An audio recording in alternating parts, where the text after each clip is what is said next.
Chris, Billy, is Matt Sullivan in New York sending you guys any of the commentary, the running commentary on Stugotz's appearances on WFAN? Because he's sending them to me, and it's not great. Not this morning. I haven't gotten anything this morning. Not this morning. Zaslow is here sitting in for Stugotz. Sounds like we have a snitch amongst us. Well, Matt Sullivan is just sending the commentary. When is Boomer Esiason coming back? This Stugotz is the pits. That's from Anthony D. Domenico, which is exactly who it should be from in New York. They want their Hard Knocks talk. They want their hosts informed. And I think Stugotz is taking for granted the idea that you can't just go on in New York and do the show the way he's been doing it here for years, where you just try to fake your way through it. I feel like anytime you call someone this Stugotz, that's very insulting. I talked to him yesterday. I was able to track him down and got on the phone with him yesterday.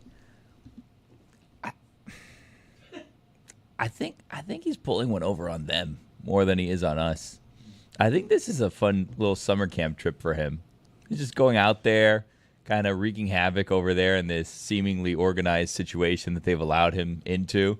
And he's just going to come back and laugh all about this. He's going to laugh about the commentary. This Stugotz guy is terrible to listen to. He's going to laugh at he is there for another 2 days. This is tough. I want Gio's perspective on the Mets, Yankees, and Hard Knocks, and then I try to mute out Stugotz. Whose idea was it to pick him over anyone else on the fan? Well, in fairness, they said maybe 2 days, maybe 1 day, I think, because I don't think he was committal to doing a full, Tuesday through Friday. I was going to say a full week, but it's not even a full week because Monday was missing. I did not tune in this morning. I got my fix yesterday. I was just like, I'm not doing that again on the drive-in. But I got in and I asked Taylor, I'm like, what's he? Because I know Taylor listens to that show just regularly. I go, Taylor, what's he saying today? And he's like, he was saying stuff about the Yankees, and I know he hasn't watched a game all year, so I had to turn it off. Taylor's pissed. Now that we've outed him, I'll just tell you, I had a conversation with Taylor when I came in. He goes, I got to tell you something.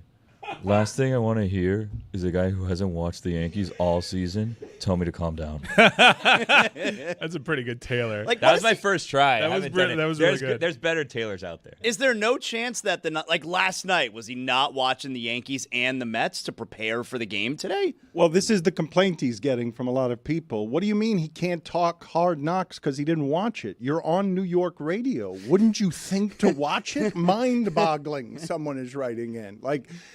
I've wondered before whether our stuff could work in New York and Boston because they respect sports too much for our stuff to work in New York and Boston. I'd be scared to be on. Like, if they were to call me one day and say, hey, I mean, I do stuff on ESPN, fine. But if they were to, if WFAN, hey, you want to fill in, do this show, I'd be like, no way. I do not want to do that.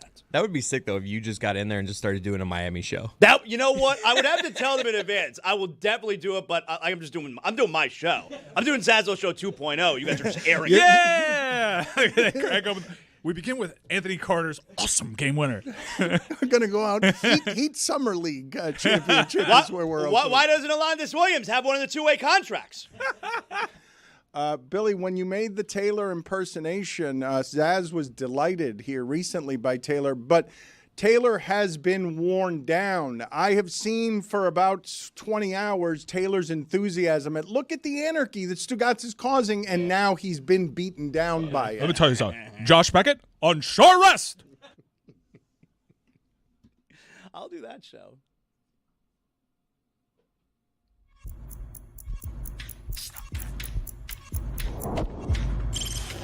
Stop that. Stop that. Stop that. I hear him chat to the noise. Move too quick, can't stop for the talking. I hear him chat with the walking. Just too sharp with the prize. White girls better tell me I'm awesome. Yeah, hot like fire on the pan. If you wanna touch my please use caution. Cold like 0 degrees. I'm out the cage, gotta let out the beast. Revolutionary, gotta let out the streets. Locked in a cage, I'ma let out the sheets. You can't go on, man, forget my peace. You take the west, I'll take on the east. I'ma put them in the cage, never let out the. I hear him chat to the noise. Move too quick, can't stop for the talking. I hear him chat with the boys. Not so tough, but man's keep walking, yeah. Just too sharp with the prize. White girls, better tell me I'm awesome, yeah. Hot like fire on the pan. If you wanna touch my please use caution. Stop that. Stop that. stop that. Jonathan Zaslow is a lifetime Miami radio dinosaur, the last of his kind. There will not be others allowed to make a career the way that Jonathan Zaslow is in the future of whatever this industry represents. And I want to know from you and the group here, because I'm not sure you guys suffer some of this stuff the way that I do. But I went home yesterday sort of wincing after the show. It happens more now than it ever has because of something that happened on the show that I can't sort of shake off of me because of a mistake that I've made. How often after you've done what you've done do you hang on to it for a while? Well, not anymore because, for the most part, I mean, I do national stuff on ESPN, but Zaslow Show 2.0, it's a podcast. If I don't like what I did, I don't have to put it out. It's a major difference. But when I was doing live radio, right, I would lose sleep sometimes. Okay, well, this is what happened to me, and it was such an amateur mistake. I can't believe I fell for it. You would think that I would be better. I'm not going to make an assortment of excuses, Africa, vacation, my brother died. However, this is what happened to me that is the amateur mistake. I left here yesterday not realizing that I had underestimated what swirls around Tua. Because I made the mistake of saying this sentence. I don't believe that he's that good. And I didn't mean I don't believe he's that good. I meant I don't believe he's that good. I read it the other way, the first way that you said. I saw that quote on Twitter. I was like, wow, that's a thing to say. It's an amateur mistake I made. Saw that. All I was trying to do is point out that the stats that are assigned to him, I believe, are inflated by system. I don't believe you could take him. We're I know. Doubling down No, here. no, Just, no. I Hold would on. Let say- my boy cook. I Let would my say boy cook. just forget about yesterday. Cook, Move Dano. on. Talk about something else. You're not going to win this battle. If you're aggregating that, you have to add multiple A's. Or you have to put that in italics, right? Yeah, All caps for sure. Good. Only if there was an emoji to like add the hand, right? Because you need the hand to extend. We need that. There isn't a good. Cuban hand emoji. Exactly. We need one. There's an Italian one, but not a Cuban one. The funny thing is in the clip you give context. You're like, here's what I meant by that. But on Twitter, it's just you read Yeah, the they got quote. me. This is where I felt like an amateur, though. I got aggregated by our own show. Juju's very good at this. Juju knows exactly what to throw into the stream. I still don't think that you guys understand what it is that I was trying to say. The distinction between... Oh, boy. I was getting mad watching the local hour with the Tua take, so please try to clarify for me. Okay, you were getting mad about what? Because all I was saying is that in the history of South Florida, I have never seen an athlete this kind of polarizing on what the measurements of his worth are. So that's an interesting preface because I think that context was kind of missing from it. And at first I was getting mad, having more of a macro view on the NFL, especially these days, and not being emotionally tied to the Dolphins. I then kind of reverse engineered this is actually a cute discussion because it's the first time you guys have ever had these discussions about a quarterback with the current modern day NFL salary structure. And another thing is, it's the first time you've had an offensive scheme since the 90s where you actually feel this was something that was said. I don't think any other team can replicate Tua. As if Mike McDaniel's the only person that knows how to run a freaking offense in the NFL. I'm seeing Jared Goff, who we've had this discussion with twice, all of a sudden doing things in Detroit. Guys, relax. There are other offensive minds in the NFL that probably see Tua and say, I can get good production out of him. Right. He can't be the only guy who can help the quarterback have good offensive numbers. The part that I objected to yesterday, though, was, okay, maybe it's the coach who's propping him up. Why don't we say that maybe it was the previous coach that was holding him down then? Why does it only work the one way with McDaniel? Maybe Flores was so bad on that side of the football that's why Tua originally looked like that. I think the argument isn't can an offensive coordinator see two and be like, I can work with that, is can I work with that at $55 million? Let me just rewind for a second, though, on what it is that I was trying to say, because now, for some reason, saying someone is Jared Goff is an insult? I don't know anymore. I don't think it's an No, insult. it's not anymore. It used to be. Well, he's one of the highest paid quarterbacks, and what I am saying by saying that he's not that good as his numbers suggest is, I believe, never mind coach, I'm talking about the receivers, not just the scheme. I believe if I put Matthew Stafford in this system or 10 other guys like Matthew Stafford in this system, I'm going to get something that looks close to what it is that I see from that offense. Whereas if I put Tua in 10 other offenses, I don't think I'm going to get the same numerical output that I'm going to get if I just take Tua and now move him to the Rams, say. Let's move him to the Rams, where Goff was eventually told, get out of here. I'm going to upgrade. I'm going to upgrade with Stafford. There's your system coach. They've got skill guys. They don't have Dolphin skill guys, but they've got skill guys. Yeah, I think Tua does really well inside of the LA Rams offense, given that Mike McDaniel is a McVay guy. Right. So I think that Tua can be plenty good in plenty other places. And while this is unique to South Florida at this position now, we do this we've done it Dak Prescott's entire career. We did it with a 2-time MVP in Lamar Jackson. It's tough when you think that, is he the best? Does this person warrant? Because every new contract is a new watermark when it comes to contracts. That's how this goes. I'm never going to understand that. Like, why do we have to hold up? Okay, so Trevor Lawrence, the Jaguars gave Trevor Lawrence this contract. So now, like, Jordan Love's people and maybe Tua Tagovailoa's people, they're going to look at, okay, well, you saw what they just gave Trevor Lawrence, so we need this. Why can't the team come back and say, yeah, they're stupid, and just because they're bad at negotiating contracts, why do we also that's what have the to be Dolphins bad are doing, and look at what they welcome, though. That's what the Dolphins are doing, and look at what they welcome from their own fan base. It's obvious that what you risk doing is losing the quarterback that has given you the best seasons at that position in a very long time for this franchise, and you could dare another franchise to pay him that money. But just why does bad business have to beget bad business? Well, I actually think that there's plenty of teams capable in the NFL of bad business. And if you're going to dare Tua to find a contract better than what you're offering him, I think that he'd actually find it. Provided he stays healthy, which is always the thing with him. Here's also something that I don't understand about the Tua stuff and all the doubts surrounding Tua. It's not like Brock Purdy, where he was the last pick in the draft, and you're saying, okay, well, maybe it's Shanahan and maybe it's all the weapons they have in San Francisco. We were talking 2 years in advance at Alabama, and not just we in Miami, everyone, about tank for Tua. From the moment he debuted in that national championship game, he was the guy. And now, all of a sudden, after leading the NFL in passing yards, it's, he's a system quarterback. How would he fare if he wasn't with Tyreek Hill and Jalen Waddle and Mike McDaniel? We were talking about Tua before the hip injury like he was a generational quarterback. This is the thing to me, though, around this guy in South Florida that I find the most interesting, because this is not by himself a polarizing cat. Like, there's nothing about him to not like. He's so easy to root for, too. He is the epicenter of a bunch of things converging that are amazing. 1, that sport being as popular as it is. 2, that position being as important as it is.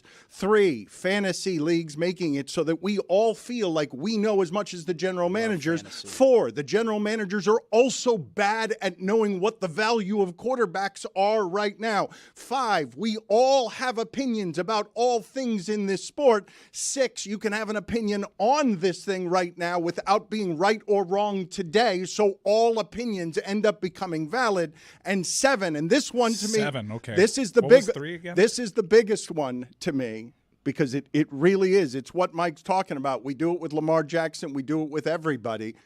How is it that everyone is coming to this trough with an opinion on value, and we're all in agreement that everyone is shitty at doing the measurements here on value, and that it's harder than it's ever been to measure what a value is when Brock Purdy's the last pick in the draft and you see, like, wait a minute, how does that keep getting to the Super Bowl? It's such a bizarre sport in that Super Bowl, you had a guy who everybody would call the best in the sport, in Patrick Mahomes. A guy that you have Tyreek Hill down here because they had to make room for that massive roster.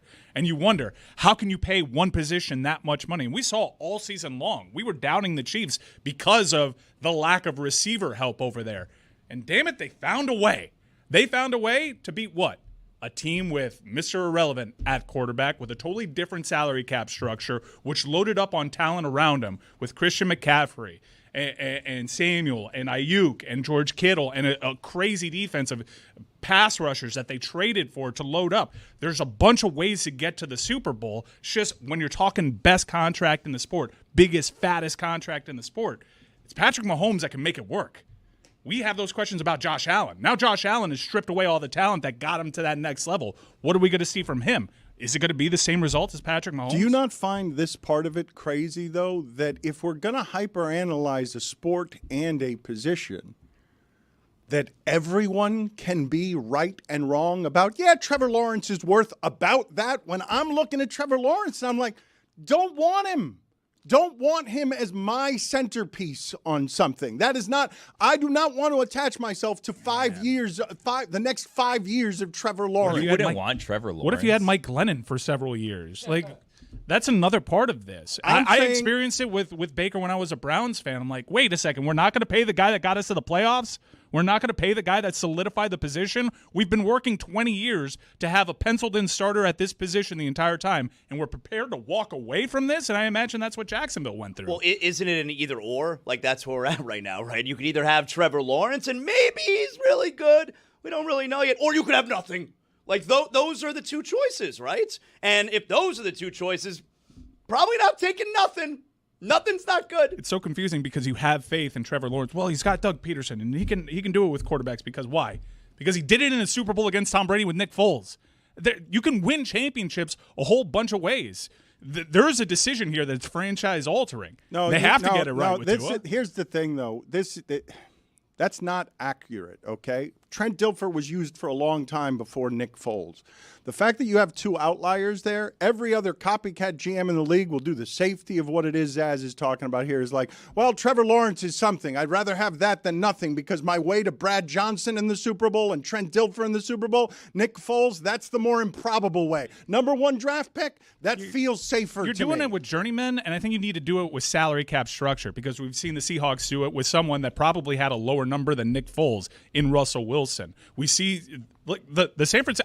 I'd sign up for the San Francisco 49ers experience. Yeah, I get to the Super Bowl and I lose some arguably the greatest quarterback of all time, but I'm doing it with literally anyone at quarterback. I'd sign up for that. That's also the way the world works. Like, you're the coach of this team, the owner of this team, whatever. You have to pick amongst 32 people or whatever. Or if you want to wait like a year, maybe 64 people. You're not going to get 32 quarterbacks the next year. So you have to make a decision. And that's the centerpiece of a team. You have to build around someone. And just not making a decision is just going to lead to you're not going to have any success. You're not going to be able to construct a team. And then you're going to get fired if you're the coach or the GM. You have to make a decision on someone at some point. You do have to make a decision. But the part that I want to discuss with you guys is when it is that you're making decisions in a salary cap sport and you're having so much trouble with the assignment of value, because Mike is saying here that he'd sign up, everybody would sign up for the San Francisco 49ers experience of the last few years, except for the Chiefs.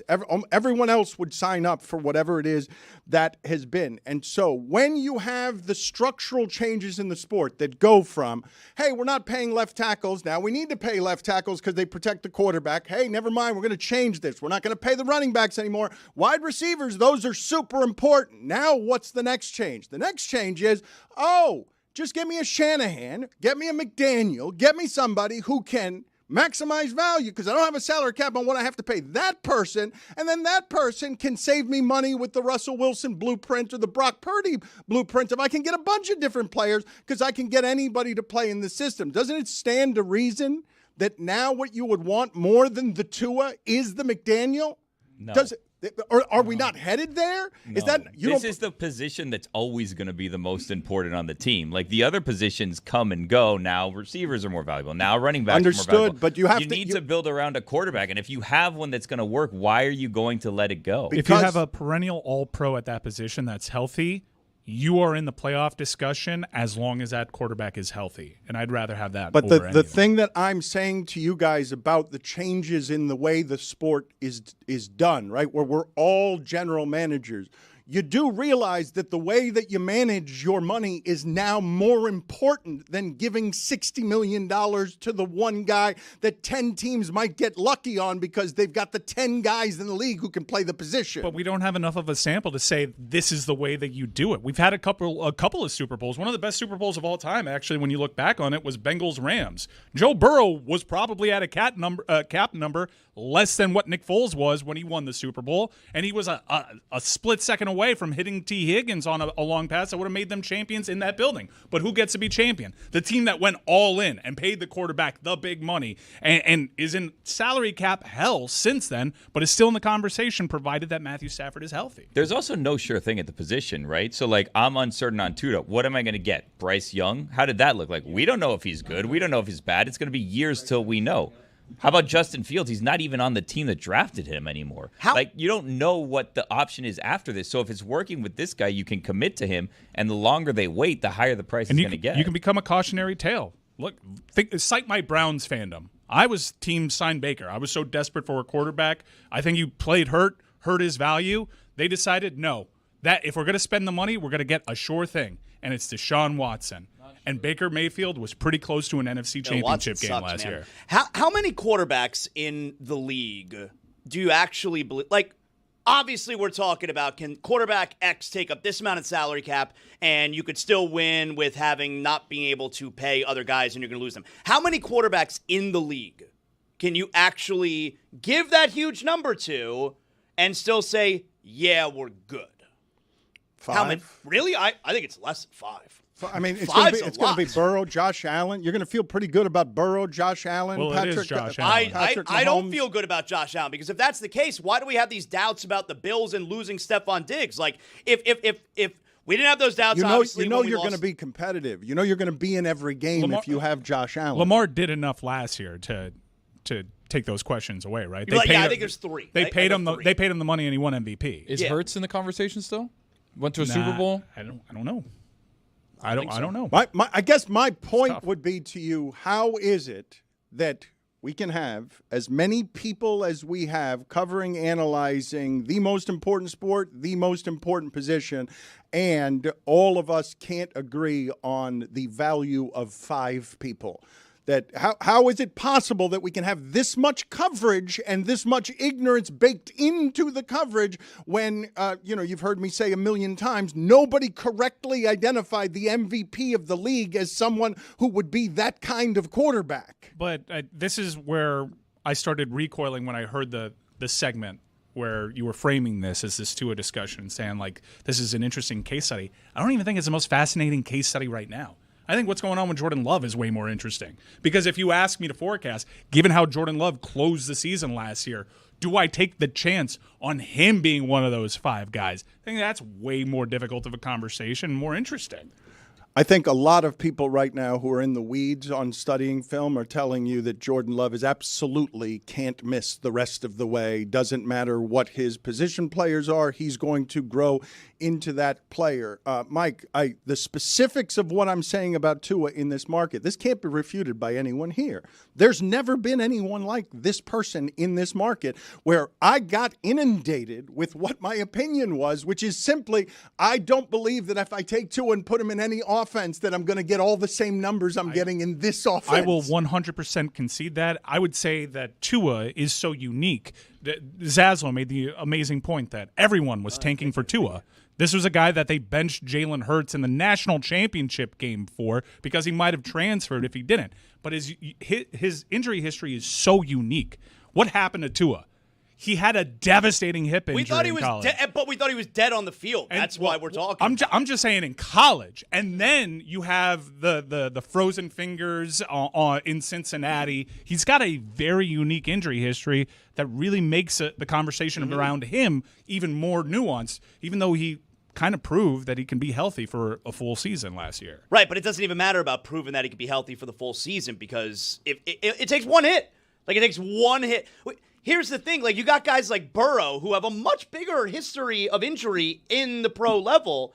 And Tua, though, with Tua, the conversation was, is he going to retire? We didn't have is Burrow going to retire from either of his season-ending injuries? Conversation was Tua is he may have to retire. Like it's a major difference. Let me ask all of you this because I came to an appraisal that I'm not totally sure is accurate. You said he's not that good. Also, Trevor Lawrence. He's not. Also, that I like to good. back up Greg Cody's take that you can avoid some concussions with how you play. If you're more careful about it, if you don't play quarterback. No, it's quantifiable. There are quarterbacks that avoid getting hit more than others that are pretty smart about pocket presence and whatnot. This is the point that I wanted to ask the group about because I did surmise that it is more probable that he is more of an injury risk than the average football player. And after I left here, I'm not sure that's accurate because of some of the other things that are in play, not just rule protections for the quarterback, but the fact that he throws everything in 2 seconds and rarely gets hit and gets to play the game the way that Tom Brady got to play the game. Never had a concussion, according to the internet. But also he played in an era where he definitely had concussions. Shake it off, buddy. Does it worry you that he's thinned out this year? Yes. But do I have it wrong? What worried me is the way he was thrown around. It looked like physically, the first couple of seasons, it looked like he was being thrown around as if a teenager was playing with adults. Mm-hmm. It didn't look the way that I'm used to seeing quarterbacks thrown around anymore. They've actually, for all the rule changes they've made, they somehow have managed to make the sport slightly less dangerous just there. Anytime I see a quarterback really hit, I think it's illegal. I've gotten there anytime. It's basically illegal to hit the quarterback in any legal way that makes me wince. Yeah, there are hard hits where you say, that's got to be something. That's it. You cannot throw the quarterback that way anymore. But answer my question. Quarterback gets hit, you're just yelling, that's a penalty? penalty? That's a penalty. Gotta be something. That's right. The quarterback is on the Pavlov's ground. dog? That's a penalty. Can't do that. Come on. They have absolutely made it so that I am both of these things. I'm like, what happened to good old-fashioned football? And also, you can't step on his toenail that way. That's a flag. That is illegal. I don't think he shifted his body weight. I didn't see that. Who's right, and what are the votes in the room on is Oh, Tua, we have to decide on Tua's contract right now? No, not an the election? contract. Who's right? Not the contract. Is Tua more or less likely than the average player to get injured? That's what I want. Or is he Why did he lose the weight? Like, we had a seasoned sample of the weight working out. Now I'm worried again. I think Is he Armstead wants playing? I think he wants to roll. He's going to run. That's a question. He's every going to week. run? He's going to run. No, he shouldn't run. He's Don't gonna like be- it. He's going to run. They're going to get him more time outside of the pocket. They're going to be moving him outside the pocket more. They are going to use him that way. I don't wanna like that. 'cause avoid it concussions. Kind of has but we're like gonna roll them out. kind of has that RG3 gene where this guy just has a unique ability to get blown up. I don't like it. Yeah, if he rolls out, isn't he running away from the other players? But there's other players over there, though. But they're building up a head of steam. I don't like this one bit. The part about this that's funniest to me is all of this. Let's make a $55 million a year investment. Guys, we got to make sure that everything around this is perfect so that he's throwing the ball in 1.1 second faster than everyone else in the sport. But Armstead might be out again this week. How about we get 0.3 more of a second by ruling him out? Oh, no, he's got to lose weight to do that, and now we got a thicker cushioned helmet we need to get because there's more brain injury 3 feet outside of the pocket than there is inside the pocket. There's too much information because I've convinced myself one of the main criticisms outside of the injury stuff is Tua's arm could be stronger. You start rolling a guy out of the pocket, you lean on arm strength a hell of a lot more. I don't like this one bit. I don't know what Mike McDaniel's doing. His accuracy when he gets out of the pocket, too. Woof. This is a bad idea. Don't like it. We also Tua don't- in pocket, I pay him. We don't know he was instructed to lose weight. He could have just lost weight. And they're like, buddy, you're not running. Could have gone carnivore. Who knows? All of this is why Dan said he didn't think he's that good. And Trevor Lawrence. He didn't. No, he said he's not that good. You're missing the arm there, Zaz. I'm just telling you what I read. I would enjoy watching one of those Lifetime movie reenactments of how it is the Dolphins tell Tua you are worth $55 million a year, but only if we can keep you in this square footage. In this square footage and gain here. 15 pounds. Gain 15 pounds. Look, so you can only cash those checks from this spot here. This spot. You can't roll out Direct over deposit here. is only in this heat map. Is this happening like in a small town going back home for Christmas time? Like, what does Hallmark have to do with this? Just We a said like a reenactment. love story I need here I need a involved. reenactment. Lori Loughlin in it? I'm looking Someone's for divorced. an actor's There's reenactment. always a divorce or death, widowed or widower. What is his Clarissa value? has to be in it. Billy, what is his value? You have a Tua jersey. What is his value? You've been here ardently. Well, that qualifies me. What to is the decide value of this. that Tua jersey? I don't know. I mean, I hope it's like $300 because it's expensive to get things framed. Dude, framing is almost more Framing expensive is than the actual crazy. jersey. I think I told you guys this when I took it to get framed. The guy was like, "Are you sure?" And I'm like, "Am I sure? What are you talking? Like, buddy, this is your business. I'm trying to pay you money for this thing." And he's like, "I heard that they may waive him." And it's like, "What? You heard this? Where did you hear this?" Like, "Yeah, I think Wednesday's the deadline." I'm like, "Well, we better get this done before Wednesday, or hold off until Wednesday, and I'm going to change my mind. Why are you telling me this?" It's a curious business plan. It's a that they- crazy business model. they It's like, got this that. may not be valuable in 2 days. It's super expensive. Tell me this in 3 days. I got to the point at Chelsea where they kept handing me like signed jerseys. I was like, no thanks. I got to frame this. That is a work of art as the Miami Dolphin experience. You go and take in a jersey of value in order to get it mounted on the wall, do you and the think? person asks you, "Are you sure? Are you? Are you?" What do you think?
A lot of people writing in with an assortment of opinions here. Le Batard has and has always been a blank.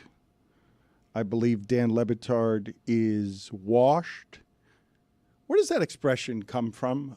What are we washing? Like, I didn't I think. think it's just shorter version of washed up. Yeah, but what does that mean? If you get washed up, what does that mean? Like washed up ashore, like you're a Washed up dead ashore, carcass. yeah. You're washed up ashore. I was thinking it's like if you wash something too much, then it gets kind of like ratty and you don't want to wear it anymore. So you're ratty. So, but if you're or a washed, carcass. if you're washed right up until then, you're fine. You're hygienic. You're good. But there's a point where you go from washed hygienically to washed up. You're in tatters. I'm with Tony on this one. I think it's a bloated whale carcass. Like you're in the ocean, you're good, and then all of a sudden you get washed It up. does seem to come from like washed ashore. Don't get me started on whales. You're welcome.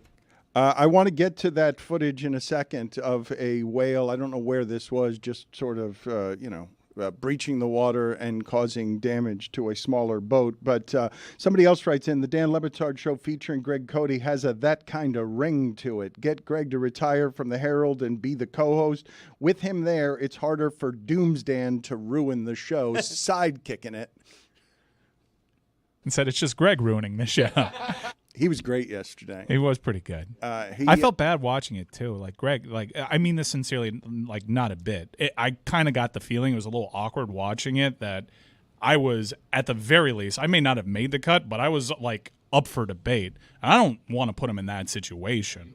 I don't want to put him in that spot. For at the all. record, Greg Cody has a 70th birthday party, and he doesn't know who around here to invite on the show. Can I tell you something? So I'm watching the show yesterday. I'm preparing, for coming in today. I want to make sure I'm up to speed on everything.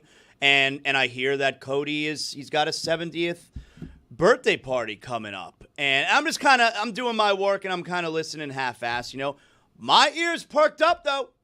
I picked my head up from what I was doing. I looked right at that television when I heard Cody say, everyone on air is invited. That's a quote. I didn't make that up. Everyone on air is invited. I like parties. I like drinking. I like being around people. Open bars. I heard open bar, too. I didn't perk up quite at that because it was like, okay, that's an open bar that I'm not going to take advantage of, so I didn't perk up at that. I perked up at open bar, and then a few minutes later, everyone on air is invited. Now, correct me if I'm wrong. Well, let's play the sound here. I think that's what he said. Let's see if you have it accurate or Okay, not. do that first. Sorry. Video has found the sound. Let's hear. It has been an interesting journey with this guest list, just about the people here, because it started really small with my dad handpicking a few where I was like, this is going to make some people feel awkward. And then my dad's like, all right, screw it. Every on-air person's coming. Wow. And then my mom was like, whoa, who's Tony? I'm fine not being invited, Greg, if that puts you in a better spot. No. I'm okay with that. No, but I'm being truthful when I say my starting pro is Dan and Stugotz. And Roy and Juju. That's not true. He's really mad at you. Okay, we've The got face here- there was I don't want to good. get into any details about who isn't invited. So The new tan. me says everybody's welcome, and not just on-air people. I love the off-air people. Sounds like old you only said 4 people were allowed to come. 2, actually. Well, 2. but no kids except Graceland, my beloved. Okay, so the direct quote. Correct me if I'm wrong. Direct quote. Screw it. That's what he said first. Screw it. Everyone on air is invited. Now, my question to everybody. Am I on air? Presently. You are. Am I on air? Yep. Anyone object to that claim? Am I on air? You are on air. You're What was the quote again? Screw it. Everyone on air is invited. I'm on air. Sounds like you've been invited, even though you're his enemy. I'm using deductive reasoning. I have told you guys, Chris Cody, I think I betray Zaslow when I say this, but I believe that for his entire adult life, Jonathan Zaslow has texted me every time Cody writes an obvious column in the Miami Herald with just the headline of that obvious column to rip your father. I don't believe there's a sports... I was ruthless. Years ago, I was ruthless. I send the same text to my dad. I don't believe, though, that there is in... You guys have seen the evolution of the way media members in South Florida fight amongst each other. You've seen some of those industries kind of collapse. Radio, local television, print.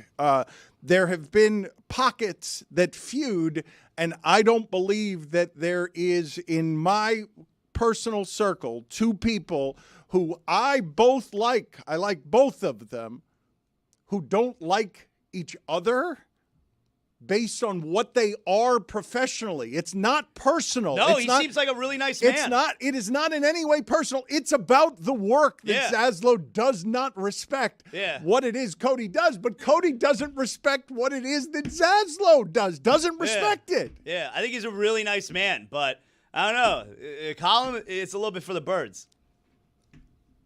Upset bird. I'm not arguing with anything. You agree that your dad is not good at his job? Typically, I've told my dad to take more chances. You're an ingrate. Get out there.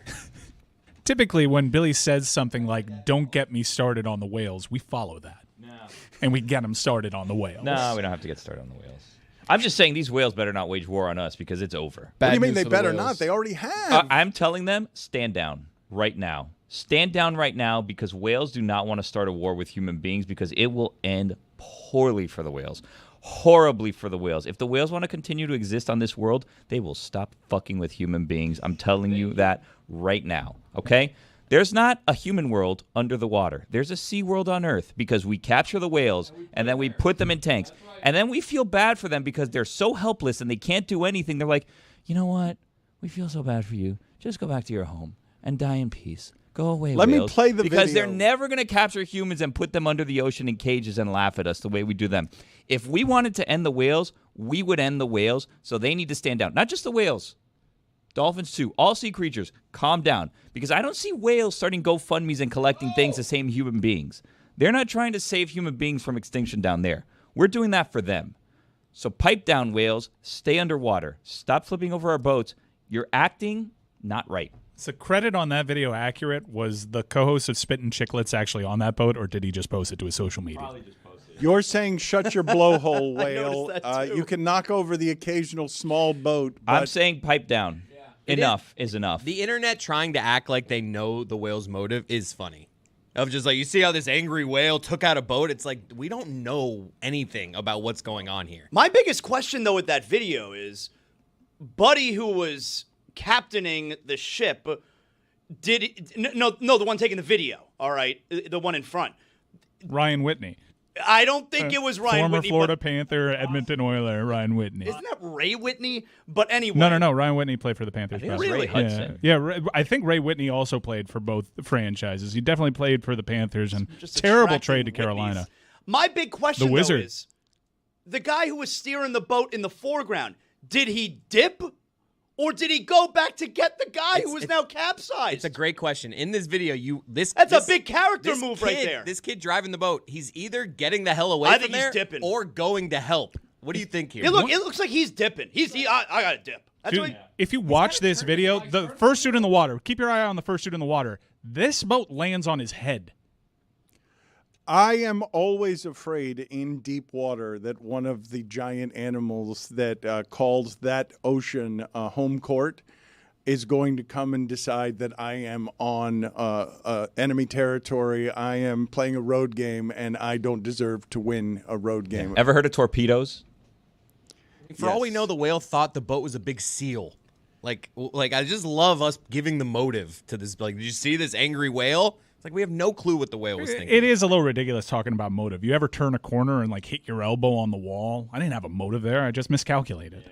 That is, I believe, what the whale did in that circumstance. This is the equivalent for that whale of us bumping our head on something that we miscalculated. But there is a recent trend of whales attacking vessels. So I think the recent trend is that more people are videotaping things. I believe is what is happening here. You used to write books about it. Moby Dick, you'd have one guy, do whatever he did. I didn't read Pinocchio. So you're saying Moby Dick not an isolated Ahab. the book. occurrence? Jonah, and the whale. But back to that kid, I think he is making. You see him turning the wheel. I think he's making a U-turn. I think don't he's know. going He to had help. the face of a dude who was about to dip. He had the face of a fleer. He's right about that. Yeah. That is what flight looks like. Like that looks like he was at the beginning stages of I'm going to flee. yeah, that wasn't fight. That was flight. No, that was very much I'm going to get out of here. I wasn't It's the wheel expecting. turn, though. Would have been crazy if he grabbed a harpoon, though.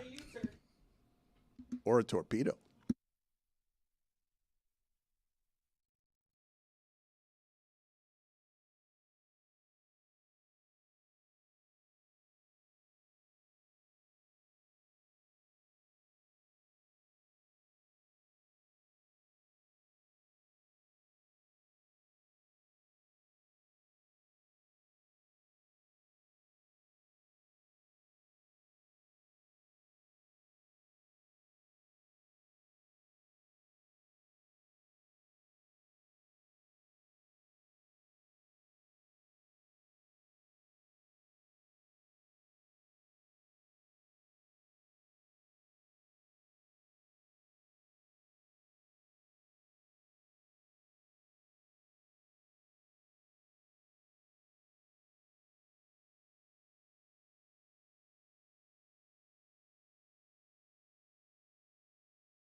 This interview is presented by LinkedIn Jobs. It is? All right. Pablo Torre is going to be on with us here in a moment. Pablo Torre finds out is wasting an extraordinary amount of money chasing down journalistic investigative stories nobody but he cares about. The most recent one involves Putin, 7 anonymous sources, a whistleblower, and max fixing in fencing. Maximum fixing in fencing. I can't get anyone around here excited about the Olympics. Zaslow was complaining about the opening ceremonies in general. He Maximum doesn't fixing? Make me watch maximum fixing of fencing. Yes, Not match fixing, maximum fixing. maximum fixing. There's That's no right. way to fix it more than this. This is the most fixing the there's most ever been. max. Some would say the bus. Pablo, Oh boy. Kinda true. Dan has stumbled into a factual statement, which is that no sport is more corrupt in the Olympics than saber fencing. And if I can't convince you on the level of, hey, do you want to know what the guy who owns the largest super yacht in the world, the yacht that got seized by the European Union because the owner was too tied to Vladimir Putin, and did you know that that guy is running fencing? And that guy happens to be friends with the president of the Olympic Committee. If I can't get you in based on that premise alone, then we're just different people. We're just different people. I love the Olympics. Pablo, first of all, hello. Good to see you. How do you find out that fencing, as opposed to every other sport that no one cares about, is the one that has maximum fixing? Because it's come to the United States. It starts with a scandal, really. My attention on it starts with a scandal inside of Team USA. So there are Olympians right now in Paris who have been very credibly alleged by people that I interviewed to have benefited from maximum match fixing. People who have been getting favors from referees in saber fencing that have gone to the Olympics as Americans because of it. And they're over there right now. And so the thing about the Olympics, to broaden it out here even wider, is that, as you might know, nobody really cares about any of these things, save for, of course, like basketball, until this time, every 4 years. And so what that means is that in the background of all of these random subcultures, there is all sorts of intense geopolitical, pride-driven reasons to cheat, to humiliate yourselves, to do everything it takes to get the thing that has justified your existence as an athlete. And so I love anything that people care deeply about, as long as it also has stakes. And so saber fencing is just one example, the one that I investigated, where you see this firsthand, where you see that literally the war in Ukraine helps explain why it is that there are allegations of match fixing emanating out of U.S. Olympic fencing. All of this stuff gets connected. Could have sworn you were going to tackle like the anti-sex beds or something like that. This one's, kind of. It's not surprising me. It's not surprising. So this is a thing that I am frustrated by. I can't even tell who wins when I'm watching the thing. It happens so fast. That's part of the story. There's a light-up helmet, which was like a great innovation. But that's the thing, is that in saber fencing, so saber fencing very briefly, okay? I'm going to try to radicalize you guys into saber fencing enthusiasts. The beds are made of cardboard. Yeah, it's crazy. This is the second straight Olympics where they've tried to be like, hey, no one's fucking on our watch. Yeah. Every year we talk about the fucking cardboard fucking.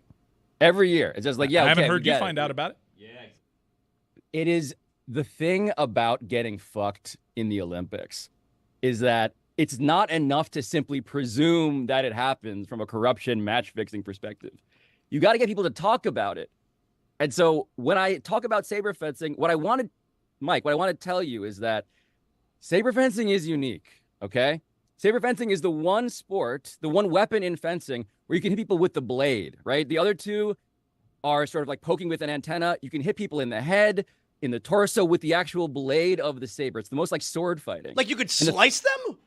People Yes. die all the time. They get cut in half. Okay. I saw Rob Roy. File. The point of what I'm saying is that this stuff happens incredibly quickly, to Mike's point. And the electronic scoring system, you would think, oh, that adjudicates all of it. That's all we need. We just wait for whoever's light pops up first. But this shit happens within milliseconds, to the point where, by rule, a human being, a referee, needs to adjudicate who had the right of way, There's like a defensive driving aspect to who should get the point here. There's a human interpretation. And in a human interpretation, there is just enough room to plausibly hide a corrupt judgment. And what I've reported here is that approximately half of the best referees in the world of international saber fencing are corrupt. And so you have a system in which Russia, for instance, is rewarding its gold medalists with 7-figure bonuses, and the U.S. does not do anything like that. You have a system where Russia is using literal oligarchs to run a sport and bring rewards and great glory to a country using a perfect crime of an obscure sport that can result in lots of actual benefits for the people who participate. And so saber fencing to me is a true crime podcast. It's not hey, isn't this sport awesome? It's look at how this is hiding right in front of our eyes on NBC, and nobody really understands that it's happening. That's crazy. But did you see Snoop Dogg's running with the torch?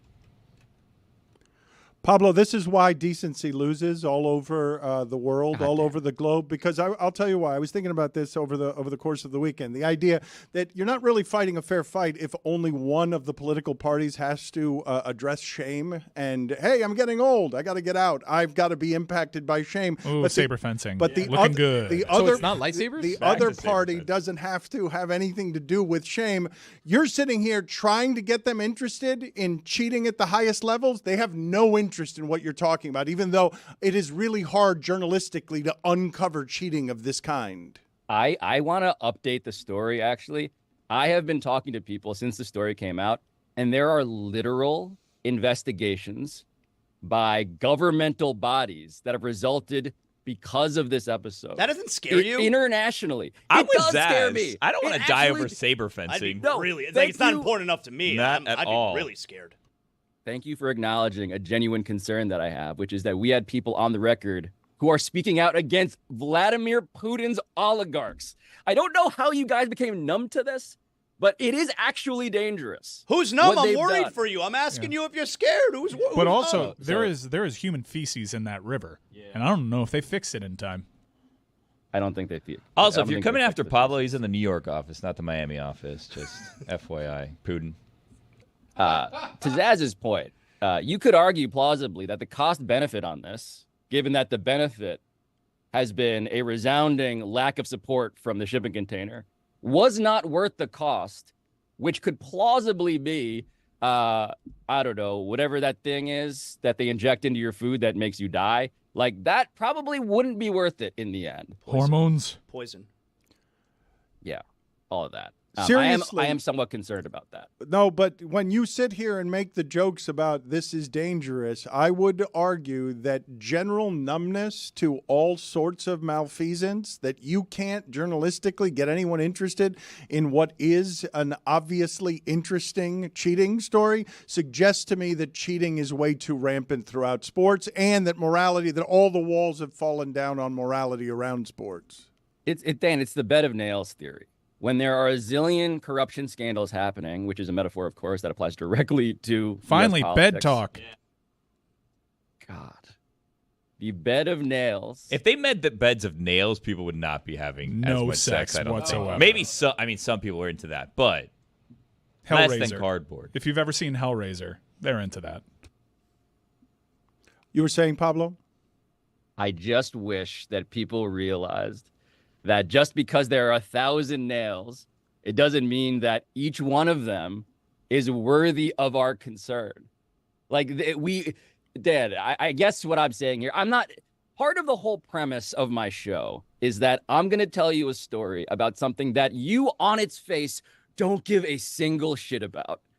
When I take on saber fencing at the cost of perhaps the freedom and livelihood and health of various sources that I interview in a real way, it's not because I'm like, oh, this is going to be box office gold. It's going to be because you're going to be surprised by what's inside of it, which is a story that you can understand and appreciate even if you don't care about it.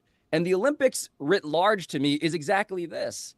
Again, what do I care about? I care about stakes, and really I care about people's egos being on the line, and nothing embodies that more than the Olympics, where everybody gets together to cheat, to occasionally fuck, and also to try and manage what it means to be the best.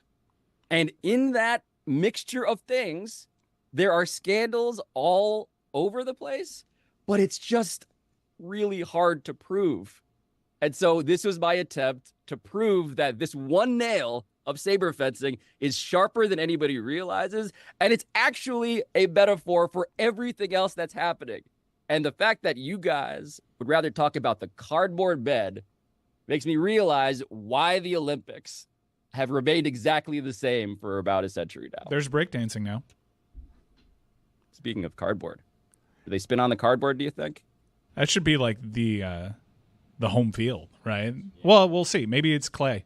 It can't be cardboard anymore. It can't. You can't It get to should the be. Olympics. It's in Paris. It's clay. You can't. You can't come out on How to much the pressure is on us to win this? floor and just put out a piece of cardboard and spin on your back on it. That is not. Is there shit talking? Is that allowed in the Olympic Are we the version? Are we the breakdancing favorite? We should be. Like, didn't we?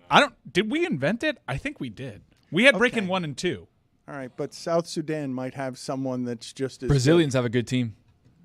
Wow, I hadn't even considered that. Oh, like the Capoeira. capoeira. Yeah. I'm There not it is. positive the United States. Put it on the poll, please, at Le Batard Show. Should the United States be the favorite in breakdancing? I want to assign to everyone on the show here some category here so that we can cover the sport correctly. The only way we covered it yesterday was Greg Cody out of nowhere taking out Michael Phelps. He had a point, Dan.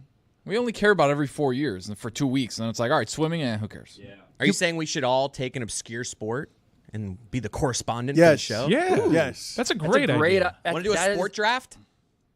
Oh, that's a I'm good in on idea. this. According to Jason Poo of Medium, the favorite in breakdancing is Phil Wizard from Canada. That's a great name. That can't be his real name. There's- Every name that that's- Billy just mentioned sounds fake. Jason Poo reported that. Matt Sullivan just helped me out. He told me that the favored B-boy is from France. See you later, Pablo. We've got conflicting information. This cannot stand. See you later, Pablo. Bye, Pablo. Tell the world my story if I, disappear one day.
Chris, Cody, do we have anyone monitoring what it is that Stugotz did? I guess, did anyone monitor? Because it's over. He's doing a morning show on WFAN because Zaslow was asking. He wants to hear some sound of what kind of lies Stugotz has told in New York and what kind of things he has done to disrespect both us and the audience. Mostly the audience, I would say. I couldn't get enough of him and Taylor, that story from the other day. Oh, my God. I will check with Taylor because he's the one monitoring it. But you're I telling me have no Taylor interest in has it. soured because Taylor, this was fascinating to watch. Ghosted right? him. We have a lot of people around here who work for Meadowlark who are super fans of the show. And so they get into the world that they've been listening to for a while. And for a while, they get delighted when they see up close that the things that we talk about being real are real. So the first 12 hours of whatever the Taylor experience was with Stugotz in New York, he was delighted how shameful all of that was.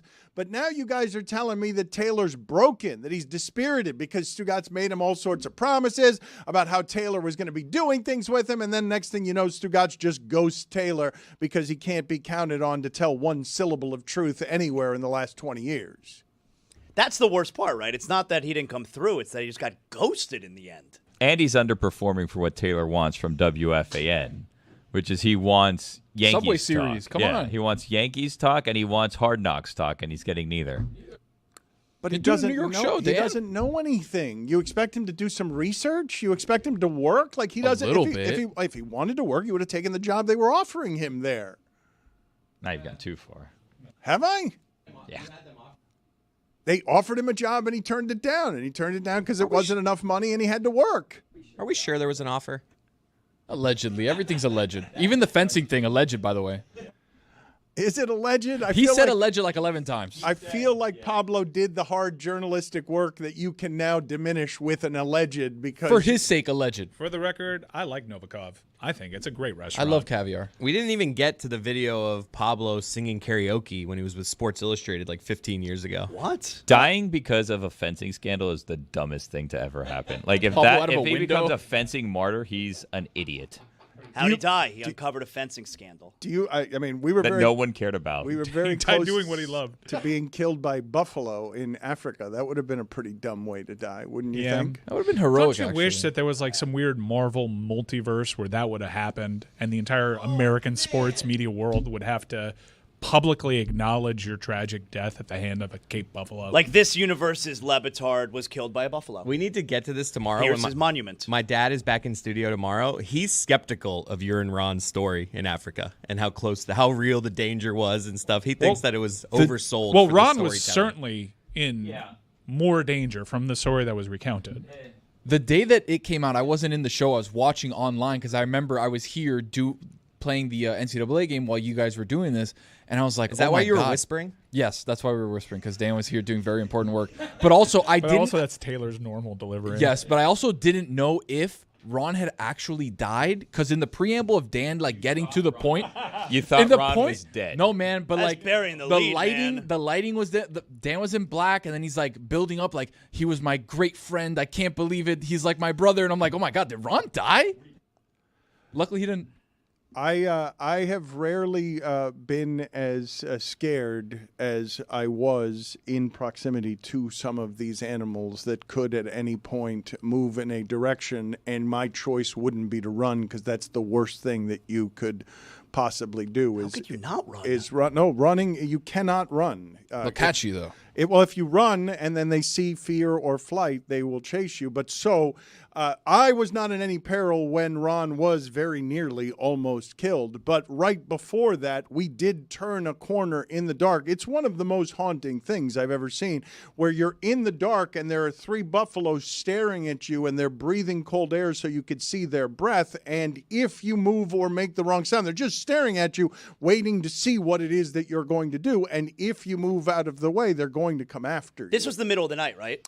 It wasn't the middle of the night, but the particular time I'm talking about was like 7 p.m. so Get in your it was yurt dark. with your private pool. What are you doing? Walking around in the dark of Africa in the middle of the night, sneaking up on buffalo. Like, you kind of have it coming. And if we were to read a story, Ron would be like, that person was crazy. I can't believe it. And it's like, yeah, Duh. You shouldn't be doing that. Natural selection. Yes, but these are camps, and the animals don't necessarily respect where it is that the human beings have put up the limitations of the It's camp. their land, not ours. Just while I try to paint out this multiverse, have you almost died in any other ridiculous fashions? You can chew on that for a little bit. Running across the highway in Las Vegas. Yes, I almost died. That's another thing not to do. Why'd you do that? That's correct. That was a dumb thing to do. I shouldn't have run across the highway.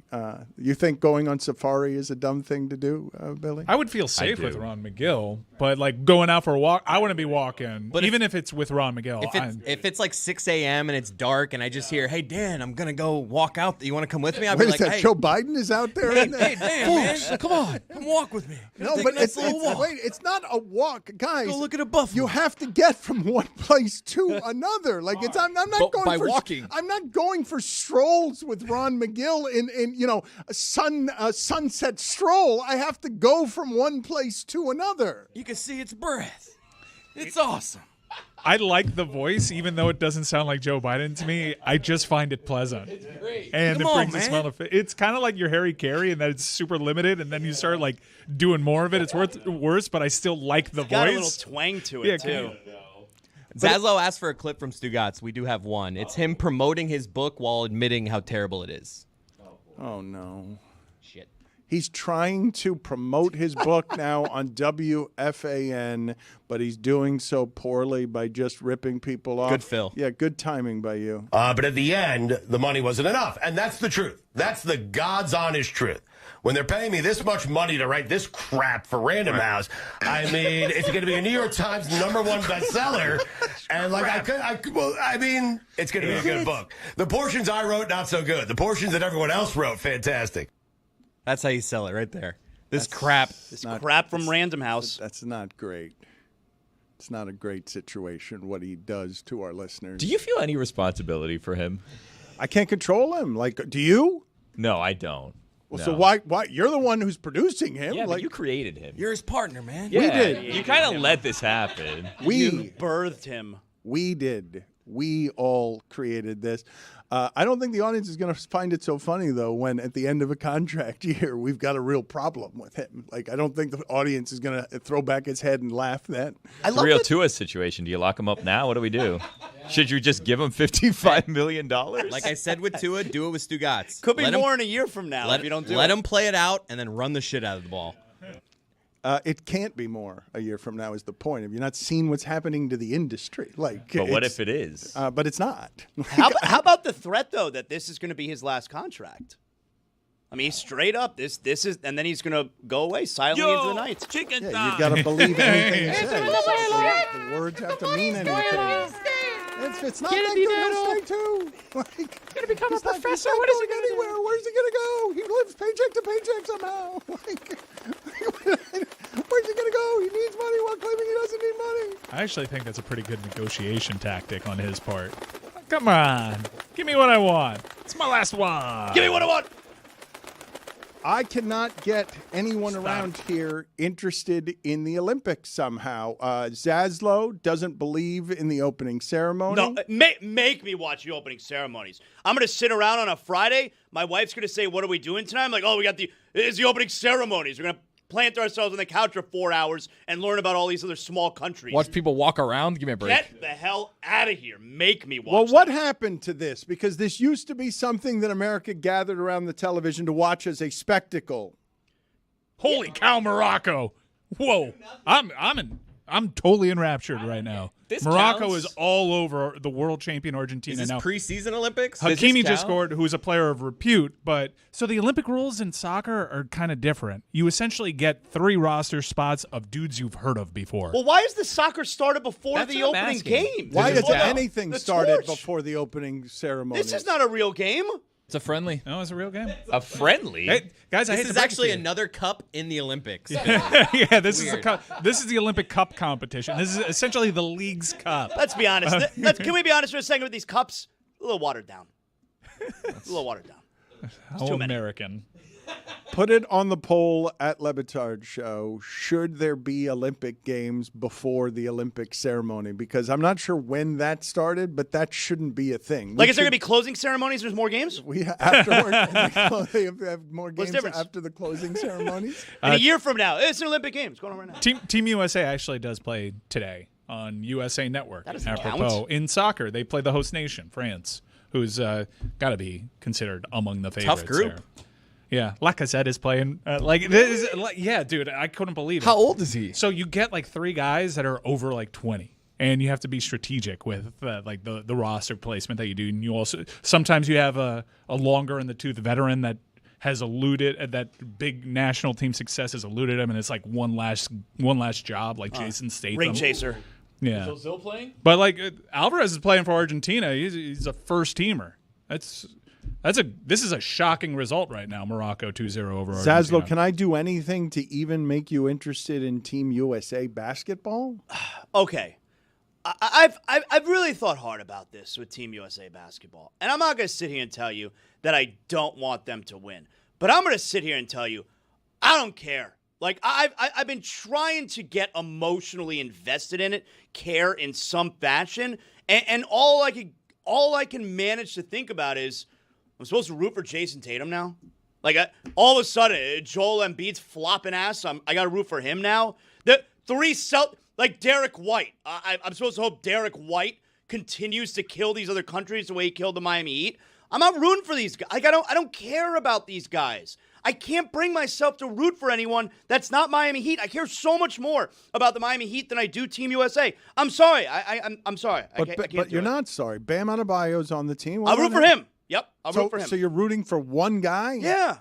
I hope Bam does really well. These other guys, like Kevin Durant all of a sudden. I'm supposed to care about Kevin Durant? I don't like these guys.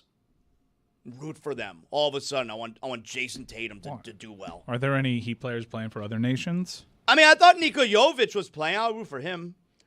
I have made the argument before that there is nothing better that I can put on sports than patriotism. The only reason that the 1980 Olympic hockey team in the U.S. is regarded as the greatest seminal achievement in the history of upsets in American sports That's right. is not because we care about hockey. It's because we draped the whole thing in the flag and it was an upset. What's better to put on sports? If I'm going to condense your sports, give you 2 weeks of addict fix, it's all going to be just sports running up and down, and now I wrap it in the flag. I thought patriotism was supposed to lure people into the tent.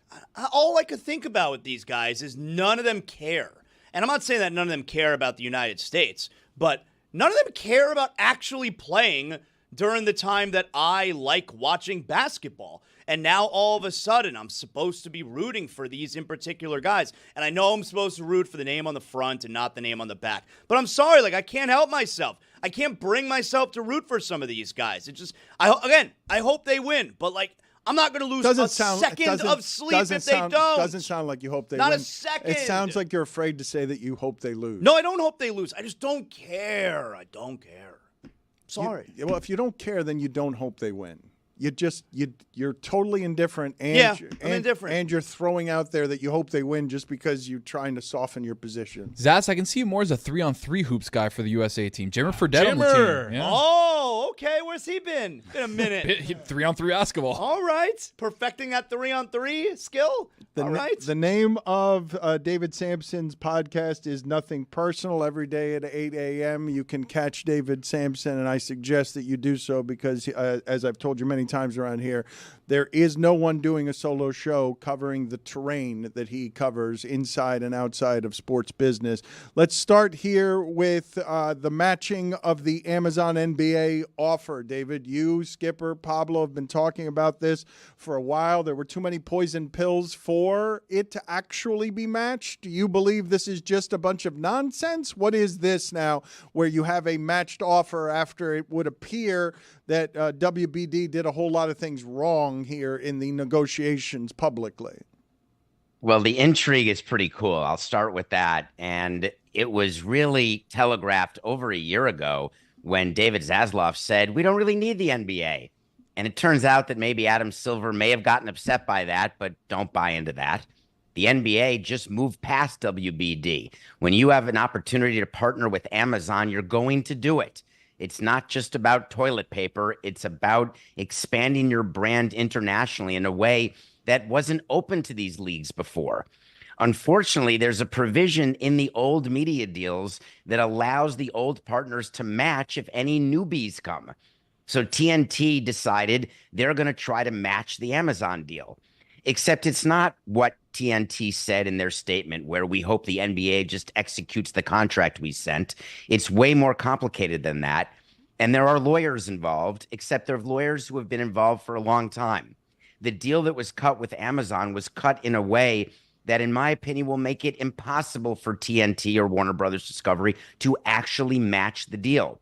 What they're trying to do is get into a negotiation, either to get a smaller fourth rights package, which is not going to happen, or to get their old package back, which is not going to happen, or to try to get some sort of remuneration in order to soften the blow of all the debt that their company has, which has had a quashing impact on their stock price. So there's a lot at play here, and it's a very, very expensive game of chicken that WBD is playing, because I think the worst case scenario for their company and their stock price, the worst case scenario is for the NBA to actually accept and for TNT and WBD to have to pay $1.9 billion a year for 11 years. So we'll see how this plays out, but my guess is it will not play out into the season. You will see resolution prior to the start of the season. Your take is the strongest that I've seen on this, because I've seen a lot of people theorize that the NBA is just going to find another package underneath the couch cushion and everybody's going to be happy. You're saying flatly this will not happen? Yeah, I don't believe that Adam Silver has the votes for a fourth package. We talked on Nothing Personal and maybe on this show with Dominique and Pablo last week or 2 weeks ago about James Dolan and how angry he is, how he was the sole vote against the new media rights deals because he doesn't like that there's so many national games. It's hurting his RSN, which is MSG. So if you're going to create a fourth package, you're not going to take away from NBC or Disney. Those packages are done. Amazon's not going to sit back and watch their package get decreased. That's not their intent. So the only way to do it is to take from your stable of assets, which are local games. And I don't think Adam has the votes for that. David, I keep hearing how WBD may take the NBA to court over this. They may sue them, may have to go to court. Isn't it kind of weird if you're going to take, the NBA to court to force them to continue to be your partner? Like, that's weird, no? It's a funny concept, but people do it. It's called specific performance. It's when you sue somebody to say, hey, you're not doing what you promised you do, and I hate you, but please do what you promised you do. It's like forcing a spouse to stay married to you, or forcing a partner to stay in business with you, or forcing a co-host to stay doing shows with you when it's not what that co-host necessarily wants. You may be able to do it, but it's sort of ugly, and the end result is not going to be good. A bit awkward. But, David, there is precedent. NBA TV uses RSN broadcast and then shoots it over to a studio team. This would be a diluted package, but it's not like it doesn't have a precedent. Do you think that that's a workaround? You're talking about the old side-by-side. And that's a funny one where you can get it in the local market. The NFL does a lot of this. You don't worry, it's free over the air in your local markets. That was a lot of what the antitrust suit was about. I just don't think the NBA has the appetite for that, Mike. They have really worked hard to get these three packages. And I understand why WBD has to, in theory, save face, but dollars will rule the day as they always do. And just look at the performance of the company and look at this financial status of the company. And they're in no mood. People talk about, they'll fight this to the death. They'll spend whatever it takes to make sure that they stay partners with the NBA because Charles Barkley's upset with them. That really doesn't come up when boards meet and they look with the CFO about what's happening with the company. So I just think that this is an intermediate step to try to get them a little face saving and a little bit of money. David, if we believe that Barkley is actually going to retire in a year from now, does that matter to either side? Does it matter to the NBA when it comes to, okay, we're going to accept your bid of matching? Should it matter to Warner Brothers Discovery as to whether or not they chose to match the deal? John Skipper had a great line in the sporting class, which LinkedIn sponsored as Pablo, one of his things, the host of the sporting class. That made me smile.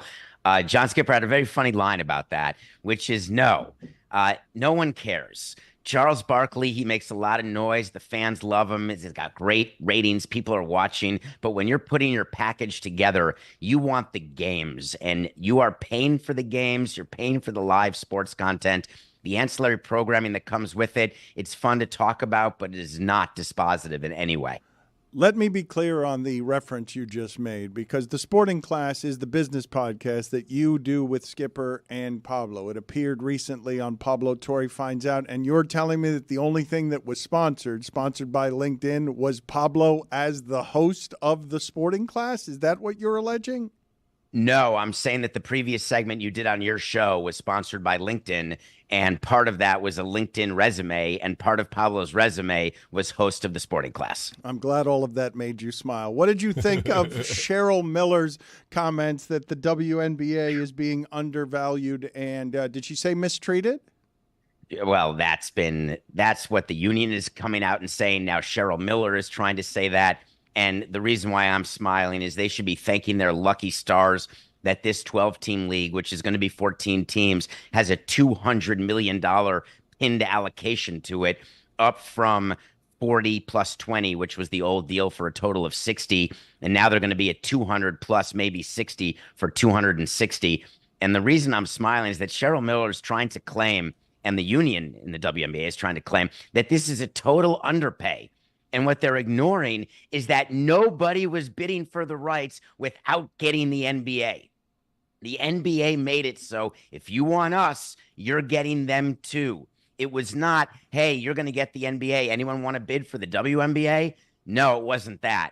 It was an amount of money that these networks were willing to spend, and then an allocation was decided by Adam Silver. His choice, his right, goes back to the networks and says 200 million of this is for the WNBA. And now people are all up in arms on what an underpay it is, not based on ratings, not based on revenue, not based on desire, not based on anything but hope, aspiration, and fantasy. And I just am surprised that that is the tack that the WNBA and its spokespeople are taking, because the other way to look at it is, wow, this is a great thing that the NBA is recognizing that the WNBA is worth more, that it's valued more. But we're now in the next 11 years going to grow up, and 11 years from now, we're going to be on our own, and we're going to get a huge package on our own. So, David, are we supposed to believe then if Adam Silver didn't do that, the WNBA would not have gotten a deal that looked like this?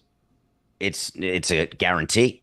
There's a reason why the WNBA is baked into the NBA deal, and why it was last deal, and why it still is this deal. We talked again on this show that this was going to be very telling whether or not the WNBA, in this set of media rights deals that the NBA just completed, will the WNBA be separated, or will they still fall under the umbrella of the NBA? That will be far more telling than Caitlin Clark or Angel Reese or any of the other great momentum they have. And don't get me wrong, there's incredible momentum. But when the rubber hits the road, the WNBA got tucked in under the NBA again. Why is it hope, aspiration, though, and fantasy when we're all seeing that this is something that has more value than it did? And how should Adam Silver react to what Cheryl Miller is saying? Like, how do you imagine he thinks about those comments? Oh, I think he'd rather her not talk at all. And my guess is he's been advised to say nothing and to just put a tourniquet around it.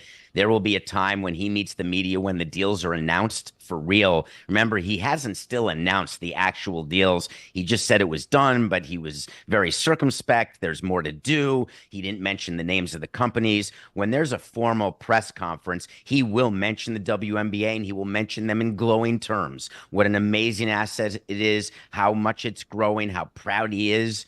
They're going from 12 teams to 14 teams over the next 2 years. The commissioner would like to see Engelbert up to more, 20 teams, 25 teams. They want to make it a full, thriving women's league, and I absolutely want that to happen too. And once it does, they'll be able to gauge their demand. Right now, there just wasn't the demand for it. What is the movie that you're reviewing this week? I'm surprised to hear you say that, just because I believe that if it became an open case of putting the WNBA out there as a free agent, there would be a demand for it. Like there would be a demand. I didn't say no demand, Dan. I said there wouldn't be a demand at the level of $200 million. And I guess you can't know those things until you throw them into the streaming services, because I didn't think the NBA was going to be worth what it's worth. Everybody told me it wasn't going to be worth what it was worth, and then the NBA just held its ground and ended up being worth all of that. But that's also not right. John Skipper, from the beginning on the Sporting Class, predicted exactly what the new NBA deal would be, because he recognized the value and viewed it as a triple, meaning triple the rights, and that's exactly what happened. And by the way, if the WNBA did have an independent market, you can bet your bippy that it would have been independent, and that they would have gotten more than 200. It's a bippy. But they What didn't. is a bippy? What is a bippy? Bet it. He's done this. I think it's like a body part or something. I don't know what a It is. bippy It's a is. bippy. I forget. Kids YouTube channel. I think. Can we review a movie That's that I Morbid. hope some of you watched? Because one of our brethren is in it. And this is when I really wanted Mike Schur's phone number, because forget the Greg Cody party invitation. I would trade that, which I never got. And I am on air. Yeah, you're on air. Zaz. You're on air. I'm on air. I'm on air too. And I'm on air. The fact that I'm not invited to the 70th is just obviously more proof of where I stand, and that's fine. But I would trade it with a player to be named later for Mike's cell phone number to talk about the documentary called Sorry, Not Sorry. I saw It's that. about Hold Louis- on a second, though. Before we get to that, Chris Cody's got some news for you here you might like. Zaslow might not like David, it, but you might like I've it. seen the master list, and you're on it, my man. Hell yeah. Hey, good for I'll be you. there. You're on air. You I've deserve got to. news too. You're invited to Danny GQ's wedding if you want to attend. I'll send a gift for sure. Ooh. I Zaslow, mean, it depends when it is. I'm not saying no. It's sort of like, would you attend their funeral? I mean, would you attend their wedding? The answer is sometimes we send out invites that are fishing for a gift. I totally get that. And frankly, sometimes people invite you and they don't want you to come to the wedding. I love Danny. I can't imagine that he wants me to share his nuptials with him. put it on maybe. the poll, please, at Le Batard Show. Have you ever sent out an invite just to get a gift? Oh, yeah. Yes or no? It can't be no. That's got to be an 84-16. Yep. I'm doing it with my son's bar mitzvah in a couple months. 100%. Dano. Is Zaslow invited to your? I'm on air. To your father's birthday? Is Zaslow invited to that? Honestly, he hadn't come up because he's like fill-in, so he's not here as often. I mean, it might be like that is. No, like, that's true, but it doesn't matter. Fill-in's on air, right? no. I think you came up with you make a good point. David, let me ask you something. If Greg Cody, direct quote, if Greg Cody says, screw it, everyone who is on air is invited, do you think I'm invited? No, because he didn't mean all of the guests that appear. He's talking about the core people. Take a look behind you at all those great tiles. Are you anywhere on those tiles? Wow. This is awkward. He's pulling tile rank. I don't think so. Is Samson on one of the tiles? Is Nope. Samson's Okay. not on the tiles either. No, but a bunch of discontinued shows are. I saw Louis C.K. I saw the documentary. I thought it could have been better. I didn't feel like they talked to enough people. I wanted them to talk to have more of a range of people. But I did think it was a well done documentary. I think that the story is incredible, and I think what Mike Schur said, and I'm in no way trying to blow smoke up his keister, he had a line at the end where he talked about how the line keeps moving and how difficult it is to make decisions about who you work with. It's the artist talk that Mike Ryan and I spoke about so many times from COVID on till today. And he had a very interesting point about Louis C.K. And the documentary talks about what he did, which the story is just unbelievable. It's not as crazy as Harvey, but it's right up there. Really? And because I never view Louis C.K. in the light and having the power that Harvey had, but he did some just sick, disgusting, ridiculous stuff. And then he doubled down on it when he made his return only 8 or 9 months after being canceled by saying, hey, that's my thing. I do that thing. And my view when I was watching is, well, wait a minute. You're not allowed to do that thing. We can all do a bunch of things. You can have your own thing, but your thing better not interrupt or be offensive to other people's ability to function or live or ruin their lives. And his thing did that. And that bothers me. But if you're trying to just salvage your career, I thought that if anyone was equipped to sort of try and figure out how to manage, however it is that you manage the public space of trying to get back in the game cleverly, that he could do it. And I didn't think he did it particularly well by just dismissing it as his kink when it affects other people and you sort of need consent if you're going to be, masturbating in front of people and you have the power over them like that. And what struck me, what Dave Chappelle did, and obviously he likes to touch the third rail from time to time, but for him, the way he did the victim blaming, saying just hang up the phone if you don't like what somebody's saying, just walk out of the room. So many comedians came to Louis C.K.'s defense during this occurrence. It just made me crazy that how can anyone actually think that way? Because comedy is when you tell the truth and when you make people laugh or think about things they otherwise wouldn't think of. And then they say, wow, that's funny. That makes sense. There is no world where it's funny to call someone on the phone and start yerking your yerk. It's hard to imagine. What is it that you found interesting about it? Well done, poorly done? Would you recommend it, the documentary? I would recommend it if you haven't read the articles. I didn't know enough about the story. So for documentaries, my criteria is that did I learn something that I didn't know? Could it have been presented better with more guests, with more interviews? Of course, but I just learned a lot more and then did some more reading after, and that to me makes a documentary worthwhile. So I would suggest watching it. And it will inform you as you decide about artist versus art. And that's a subject that really comes up a lot these days. I feel a bit flimsy in lobbing the criticism that I wish they had talked to more people, because what becomes evident in both that documentary and the one on Spacey is you're already a victim. And then once you start talking about it, happened with Weinstein as well. Once you start talking about it, you become all the more of a victim because of the way you end up getting attacked. I know that people know that in theory. To watch human beings under the duress of it, when they become defined by this thing Louis C.K. did to them without their consent, when it becomes something that becomes a stain on who their identity is, and then on top of that, they get attacked because people really like Louis C.K. and they don't want to believe some of this stuff. When victims become all the more victims is one of the things that I get most uncomfortable around this. The lack of support from people who don't even have a dog in the actual intimacy of what it is that's happening, but they have a fandom here. And God knows what else men have when it comes to loneliness and hang-ups with women that makes them attack women when they've already been victims. And I also found it tough to watch that the women who were the victims, they were painted as though their lives were not good anymore, that their careers were ended. And that may be true, and that's part of the story.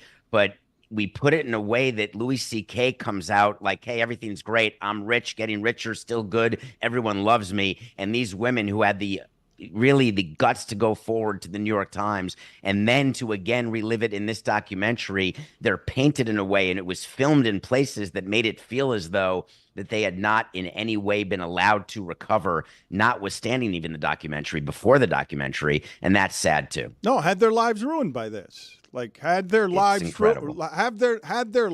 ruined by being Louis C.K. adjacent. That's what happened. I give credit to Mike Schur as well for him to relive his decision-making process with Parks and Rec and having to examine the decisions that he makes as someone who is in charge of fame. That's when you're a great writer and producer, you are a star maker, and you've got to be careful which star you make, and sometimes you're going to get it wrong. And his desire to go back on film, because I hadn't really seen him in a documentary before, to go back on film and discuss this, I thought was a brave choice. Well, because he felt like he was part of the problem, because it was an open secret. Everyone knew it, and no one did anything about it. Everyone knew it and expected someone else to do something about it. On the Spacey documentary, Samson, one of the things that I thought was most interesting, because they had on camera just a straight Marine who had some difficulty getting on camera to talk about the Spacey stuff because other Marines were telling this Marine who had been subject to assault from Spacey, they were saying, I would have done this, I would have done that. And he's like, no, you wouldn't have. You wouldn't have done any of what it is that you say you would have done. And then he had to leave the interview and he was cursing himself because of how powerless he felt in the face of being subject to someone else's power and not feeling like he could do anything about it. If you watch a documentary, if this guy didn't say anything in that spot, you can't really armchair quarterback that one. I thought it was super interesting the way all of that was framed. They take a Marine who is, he's even sitting in a way that says to you, I'm on the cusp of Green Beret masculinity, however it is that you define masculinity. And that guy was having all sorts of trouble and felt the need to talk about how powerless he felt and had to walk off of camera and start cursing himself because he couldn't keep under control how it is that he felt powerless in the face of tiny Kevin Spacey. I gotta tell you, I don't want to watch either of these films. It makes me feel so awful just hearing you talk about it. Like, it's so morbid. I'm sure it's really well done. I don't want to sit there and watch this, and then I want to sit in a corner and in a ball and just cry. Yeah, I don't want to watch either of these films. I was actually thinking, I didn't continue watching it because I asked myself at a certain point, like, why am I make myself feel that why way. am I going to continue watching this? Because I kind of know Spacey's side of things, and now I'm just kind of rubbernecking someone else's assault, which I felt bad about. But I thought about it today because it's the 26th anniversary of Saving Private Ryan. Now, Kevin Spacey says there's an allegation from this individual that Kevin Spacey was pleasuring himself when they went to the movie theaters to watch Saving Private Ryan during that scene, which is kind of a Mandela effect because it's not the opening scene, but it's kind of considered the opening scene. And Spacey's defense was, I've never seen Saving Private Ryan.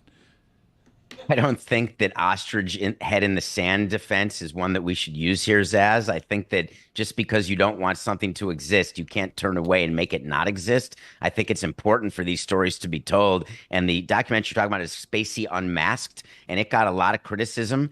And Kevin Spacey has been on PR 101 as he's been fighting that documentary and trying to get his life back, claiming poverty and that he wants another chance and that he was never convicted and he was actually acquitted in England. And it is worth watching because it will just broaden your horizons. Well, I don't feel like it's head in the sand, as if, hear no evil, see no evil.